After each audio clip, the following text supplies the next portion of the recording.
सरस्वती जी और उनकी बहू रश्मि के बीच एक दिन बहस छिड़ जाती है। आखिर किसका काम ज्यादा आसान है, बहू का या सास का?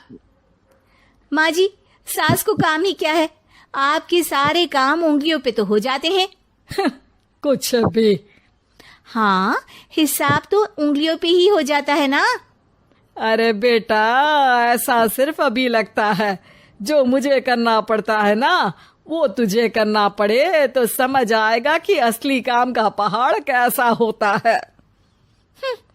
ठेले बराबर वजन भी नहीं है आपके काम में, और बात पहाड़ों के वजन की कर रही हैं आप। तू ऐसा करती ही क्या है घर में बेटा, ये तो बता मुझे। मैं थोड़ी ना कुछ करती हूँ, सब जादू से हो रहा है इस घर में। अरे एक दिन मेरा काम करोगी तो समझ आएगा। Okay okay, shut up. कल से मैं घर के काम करूंगी और तू मेरी जगह हर चीज का हिसाब रखना, ठीक है? ठीक है, ये भी कर लेते हैं। ये सास बहू की डील के बारे में रश्मि के पति अमन को नहीं पता था और ना ही अमन के पिताजी सुरेश जी को। पर गेहूं के साथ साथ जैसे घुन भी पिस जाता है, ये दोनों भी पीसने वाले थे। सुबह अमन उठकर रेडी होता है ऑफिस जाने के लिए, तो पता है उसके कपड़े नहीं निकले हुए हैं। अरे रश्मि, तुमने मेरे कपड़े नहीं निकाले? अपनी माँ से पूछो ना, उन्हीं का काम है ये। अमन अपनी माँ के पास जाता है। अब मेरे कपड़े आज आप देने वाले हो क्या माँ? हाँ, देना तो मुझे ही चाहिए, पर तेरी बहू ने कपड़े धोने ही नहीं डाले, तो कोई भी धुला हुआ कपड़ा नहीं है बेटा। हैं? ऐसा क्यों? कपड़े तो धोने आप ही देते हो ना माँ? अरे बहू ने तुझे बताया नहीं, अब हम अदल बदल गए हैं। मैं अब बहू और तेरी बीवी सास। अमन परेशान हो गया। वो बिना इस्त्री के कपड़े पहनकर ऑफिस चला गया। सरस्वती जी अपने घुटने के दर्द के कारण झुककर घर साफ नहीं कर पा रही थी और ना ही खाना बनाना याद रख पाई। उधर रश्मि पहले ही दिन घर की चाबी घुमा चुकी थी और 300 रुपए का हिसाब अलग नहीं मिल रहा था। पर दोनों का ही घमंड कैलाश पर्वत से भी बड़ा था और दोनों ही खेमे एक दूसरे की बात मानने को बिल्कुल तैयार नहीं थे। शाम को जब सुरेश जी और अमन खाना खाने बैठते हैं तो सरस्वती जी उनके सामने गाजर और पपीते लाकर रख देती हैं। अरे माँ, ये क्या है? ख्याली पुलाव के साथ सलाद। माँ जी खाना बनाना भूल गई लगता है। अरे एक एक चमन्नी का हिसाब है मेरे पास, खाना बनाना कैसे भूल जाऊंगी? ये तो मैंने पढ़ा था कि फल फ्रूट खाने से सेहत अच्छी रहती है, इसीलिए ये ले, एक फल खा ले। रात को सुरेश जी और अमन अपनी मीटिंग बिठाते हैं अकेले में। बाबूजी, इनकी लड़ाई के कारण ना हमें ठीक से खाना मिल रहा है, उल्टा घर के सारे काम रुक गए हैं।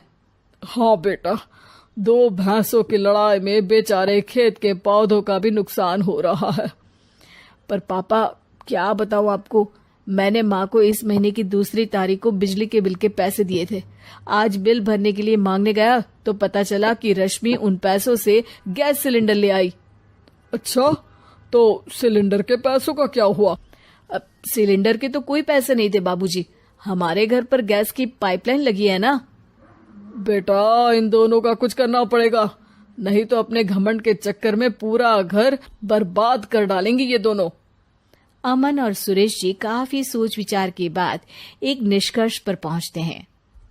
रात ही को दोनों अपनी पत्नियों की अलमारी से नई साड़ी निकालते हैं और सुबह जब रश्मि और सरस्वती जी उठते हैं तो देखते हैं कि दोनों पति साड़ी पहनकर चढ़ाव पर सब्जियां काट रहे हैं। अरे ये सब क्या हो रहा है? क्या हो रहा है मतलब? आप दोनों अदल बदल हो सकते हो तो हम क्यों नहीं? अरे क्या मतलब? नहीं नहीं, मेरी भी बचपन से किसी की बहू बनने की इच्छा थी, तो आज से सरस्वती तुम बड़ी बहू, मैं मिडल बहू और अमन छोटी बहू। अरे लेकिन सब घर पर बैठ जाएंगे तो कमाएगा कौन? ये घर कैसे चलेगा? अब वो तो भैया या बाकी लोग जाने, अब हमने भी अदल बदल कर ही लिया है तो कुछ नहीं हो सकता। रश्मि और सरस्वती जी को समझ में आ जाता है कि उन दोनों की आपस की डील की वजह से इन दोनों को बहुत तकलीफ हो रही है और उनके ईगो ने दूसरों को कितनी यातनाएं दी है।